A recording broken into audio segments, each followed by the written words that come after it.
Bienvenue à la session intégration CI/CD. Découvrez comment intégrer des micro-WAF pour sécuriser vos conteneurs dans le pipeline CI/CD. C'est avec Frédéric Lebars et Sylvain Firmery et c'est tout de suite. Bonjour et bienvenue à cette session technique dédiée à l'intégration de la pipeline CI/CD. Alors tout d'abord, commençons par rappeler ce qu'est exactement une pipeline CI/CD. CI/CD signifie Continuous Integration, intégration continue, et Continuous Deployment, déploiement continu. L'objectif est d'automatiser l'intégralité du cycle depuis le développement de l'application jusqu'à son déploiement en production. La pipeline est composée de plusieurs étapes. L'intégration continue couvre les étapes de build et de test et le déploiement continu va du staging jusqu'au déploiement lui-même en production. Regardons maintenant dans GitLab la représentation de cette pipeline. On voit sur chaque colonne les différentes étapes de la pipeline. Les petites bulles, quant à elles, représentent des tâches au sein de chaque étape. Il est possible de voir le détail de l'exécution de chaque tâche, ce qui est utile en cas d'échec notamment. Dans un premier temps, concentrons-nous sur la partie intégration continue. Nous mettons en place une pipeline d'intégration continue avec des phases de build qui vont générer l'API ou l'application et des phases de test automatique qui permettent de valider cette API ou cette application. Cela se configure dans les fichiers GitLab CI où on peut voir les deux étapes et dans la partie de test, on voit le lancement de l'API, du service d'API, puis le lancement de l'outil de test, en l'occurrence dans notre exemple Gauge. Donc maintenant, voyons comment, grâce à Trusted Application Factory, nous allons intégrer la sécurité dans cette pipeline. Les modifications, comme vous pouvez le voir, sont assez mineures. Dans le fichier GitLab CI, nous allons référencer le service de sécurité de Trusted Application Factory. Et avant de lancer les tests, configurer ce service. Enfin, après l'exécution des tests, nous appelons une commande qui permet de récupérer les security logs et de les afficher dans le détail de la tâche de test. Maintenant, voyons comment ça se passe exactement avec Sylvain. Voici donc notre projet. Nous y trouvons la configuration du pipeline d'intégration continue, ici en utilisant GitLab CI. Dans cette configuration, nous avons défini deux étapes.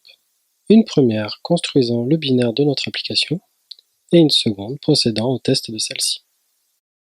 Dans cette étape de test, nous allons démarrer un service de sécurité dédié à cette étape qui sera utilisé lors des tests. Pour cela, nous utilisons l'outil AppSecControl pour configurer le service de sécurité selon la configuration que l'on aura spécifiée au travers du fichier YAML. Ensuite, nous démarrons notre application et y lançons les tests. Une fois les tests terminés, une commande permet d'afficher les événements de sécurité remontés par le service de sécurité, ainsi que des propositions d'exception de sécurité permettant de résoudre de potentiels faux positifs. Je vais maintenant montrer comment est configuré le service de sécurité. Pour cela, nous avons donc des fichiers YAML, dont principalement un premier fichier qui donne des informations générales telles que le backend à utiliser, ou encore des paramètres pour le workflow. Ainsi qu'un autre, qui permet de définir des exceptions de sécurité, permettant entre autres de corriger des faux positifs. Notre application doit pouvoir accepter du contenu HTML sur certaines requêtes. Pour m'assurer que cela fonctionne correctement, j'ai donc ajouté un test avec une requête prenant en argument du contenu HTML. En regardant le pipeline d'intégration continue à la suite de cet ajout, on remarque que les tests sont en erreur. Pour comprendre ce qu'il s'est passé, nous allons regarder les logs. Nous y voyons que le service de sécurité y est bien démarré, que la politique de sécurité est bien appliquée et que les premiers tests passent correctement. Cependant, le nouveau test avec le contenu HTML est quant à lui bloqué avec une erreur 403. Les événements de sécurité montrent que la requête avec le contenu HTML est considérée comme une attaque XSS. c'est donc un faux positif. Nous allons alors copier la proposition de faux positif proposée pour l'ajouter à la politique de sécurité. Pour cela, on va maintenant éditer le fichier YAML contenant les exceptions de sécurité pour y coller cette nouvelle exception. Regardons maintenant le pipeline lancé suite à cette modification. On peut alors voir que le test avec le contenu HTML n'est maintenant plus bloqué par notre politique de sécurité. On peut donc ainsi largement réduire le nombre de faux positifs découverts en production. Merci Sylvain pour cette démonstration. Nous venons de voir la partie intégration continue. Il est temps maintenant de la déployer automatiquement en production. Pour cela, nous allons reprendre notre projet d'API dans GitLab et nous allons le déployer, le service API ainsi que la sécurité, directement dans un cluster Kubernetes. Pour ceci, Sylvain va suivre le scénario suivant. Il va corriger un faux positif découvert en production à l'intérieur d'une merge request, dans une branche. Celle-ci sera validée automatiquement par l'intégration continue et que dès que tout est OK, il va faire un merge de cette merge request dans le master, ce qui va déclencher la pipeline CD et le déploiement automatique des correctifs en production. Donc voyons immédiatement la démonstration de Sylvain. Je vais maintenant vous montrer l'intégration dans le déploiement continu. Pour déployer notre application, nous avons choisi Kubernetes. Pour cela, nous avons ajouté le premier fichier de configuration YAML qui décrit le déploiement de notre application et un second fichier qui décrit le déploiement de la partie sécurité.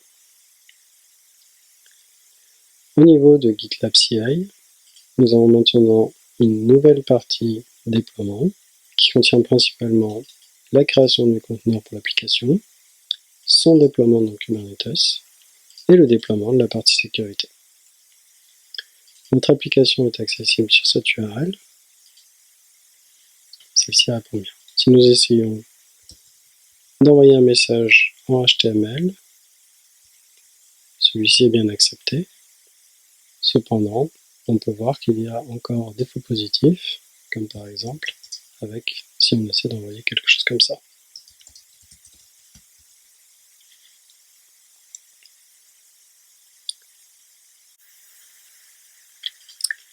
J'ai créé une merge request qui permet de reproduire ce faux positif. Nous avons donc une erreur dans le pipeline de CI avec une erreur 403 remontée par le moteur de sécurité. Nous allons pouvoir prendre l'exception de sécurité qui nous est proposée pour l'ajouter aux exceptions de sécurité déjà existantes.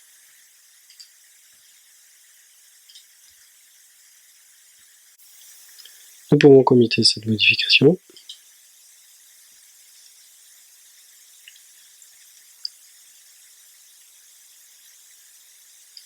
Et retourner sur notre merge request.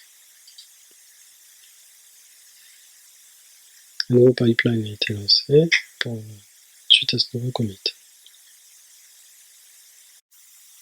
Le pipeline s'est maintenant terminé et nous voyons que les tests sont passés avec succès.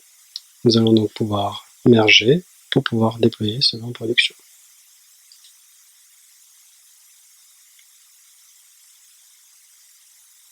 Un nouveau pipeline s'est lancé et le déploiement en production va être fait d'ici peu. Le pipeline est terminé et s'est déroulé avec succès et le déploiement en production est maintenant effectif. Nous allons pouvoir regarder l'URL de tout à l'heure et s'assurer que celle-ci n'est plus bloquée. Celle-ci n'est plus bloquée, donc les exceptions de sécurité sont bien déployées. Merci beaucoup Sylvain pour cette démonstration. Nous venons donc de voir l'intégration de Trusted Application Factory dans la pipeline CI/CD. Je vous invite maintenant à suivre les autres sessions techniques qui sont disponibles sur notre site.